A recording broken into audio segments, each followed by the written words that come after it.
dia tadi teman-teman, sekilas skill dari Ronaldinho Junior atau yang nama aslinya adalah João Mendes de Assis Moreira. Nah, kalau menurut kalian gimana teman-teman skillnya? Gini, kalau menurutku gini, sebelum kita bahas tentang skillnya, coba aku cerita dulu tentang kronologinya, gimana sih dia kok bisa sampai akhirnya berlabuh ke Barcelona. Jadi awalnya dia itu waktu masih kecil, kurang lebih mungkin usia 10 tahunan. Jadi ini yang aku baca di internet ya teman-teman ya, ini aku baca di internet. Jadi dia waktu kecil tuh menimba ilmu di Academia Flamengo, klub asal Brasil. Nah, setelah itu dia itu pindah main soccer football indoor. Kalau di internet tulisannya football indoor. Mungkin kalau di sini bisa dibilang futsal seperti itu ya. Di Vasco da Gama. Nah, setelah dari Vasco da Gama, dia pindah lagi cuma sebentar sih, kayak short term gitu ya, ke sebuah klub yang bernama Boavista. Sampai akhirnya dia berlabuhlah ke Cruzeiro. Nah, di Cruzeiro ini lumayan lama.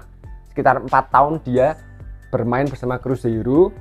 Nah, tapi setelah itu aku nggak tahu, ini juga nggak disebutkan karena apa, tapi istilahnya dia setelah 4 tahun itu dia meninggalkan Cruzeiro. Entah mungkin nggak diperpanjang kontraknya atau gimana, pokoknya dia meninggalkan Cruzeiro. Setelah dari Cruzeiro, dia sempat menganggur setahun, jadi setahun tanpa klub. Barulah dia habis itu trial di Academia Barcelona.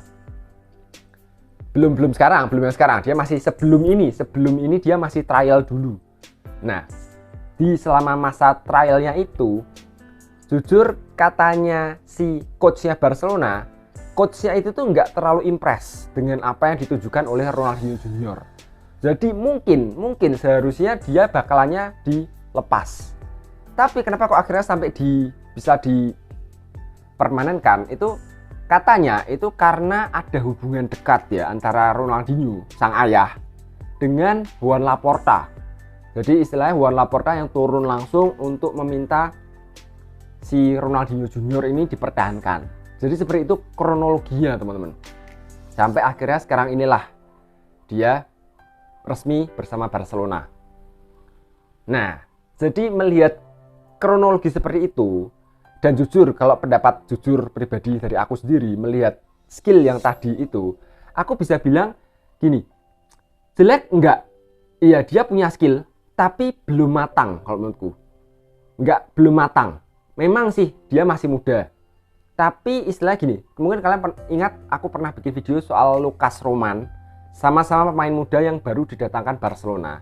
Lah, kalau kita membandingkan antara Ronaldinho Junior dengan Lucas Roman, sama-sama pemain muda, sama-sama bisa dibilang pemain muda itu kayak masih harus dipoles. Kita ibaratkan pemain muda sebagai sebuah permata. Nah, permatanya itu belum jadi, tapi masih harus dipoles lagi, masih harus diproses lagi. Tapi sama-sama masih harus diproses. Menurutku permatanya Lucas Roman itu tuh sudah lebih matang dibandingkan dengan Ronaldinho Junior. Nah, tapi kembali lagi gini ya. Jadi sepak bola itu kan bukan hanya sekedar skill gitu. Kembali lagi, dibutuhkan kerja keras juga, dibutuhkan luck juga pastinya.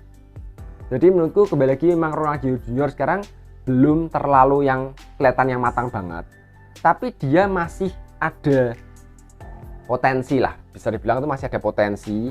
Karena kalau menurutku sekarang ini dia sudah berada di tempat yang tepat. Istilah itu sudah difasilitasi. Nah, sekarang tinggal gimana dianya. Apalagi kembali lagi, dia di Barcelona dengan status anaknya seorang legenda yang dulu sempat dipuja-puja di Barcelona. Ya, otomatis dia ada, bisa dibilang tuh kayak privilege lebih lah gitu di Barcelona. Nah, tapi kembali lagi, dia istilah sudah difasilitasi. Tapi tergantung semua tergantung ke dianya sendiri. Dia masih 17 tahun, masih punya banyak waktu untuk berkembang. Di usia yang tepat bermain di Barcelona, asalkan menurutku ya, asalkan dia bekerja keras, terus berusaha mengasah skillnya, mengembangkan permainannya, harusnya dia bisa. Paling nggak dia mungkin bisa mulai menyamai levelnya Lucas Roman dan kedepannya bisa siapa tahu menyamai ayahnya. Tapi ya itu kembali lagi kerja keras pastinya. Terus ya harus low profile, jangan ini yang bahaya menurutku. Kembali karena dia kan anak dari Ronaldinho yang bisa bilang itu legend. Nah, itu kadang-kadang tuh seringkali jadi bumerang bagi anak seorang pesepak bola. Ya dia harus low profile, harus bukan melupakan ya, betul ya, kayak melepaskan segala atribut ayahnya. Dia beda orang lagi gitu. Kembali lagi dia harus berjuang sendiri. Ayahnya hanya sebagai ya awal pemulus dia bisa masuk ke Barcelona, itu sebuah privilege, dan selebihnya dia yang menentukan. Itu dia. Jadi menurutku sekarang memang mungkin kayak tadi aku bilang, dibilang jelek enggak, tapi oke lah. Tapi kedepannya tergantung si Ronaldinho Junior sendiri. Nah, itu kalau menurutku teman-teman. Gimana kalau menurut kalian teman-teman? Ya, oke lah teman-teman ya, mungkin segitu dulu aja untuk video kali ini. Dan kita ketemu lagi di next video. Ya udahlah, thank you for watching. Salam damai untuk semuanya. Respect and peace.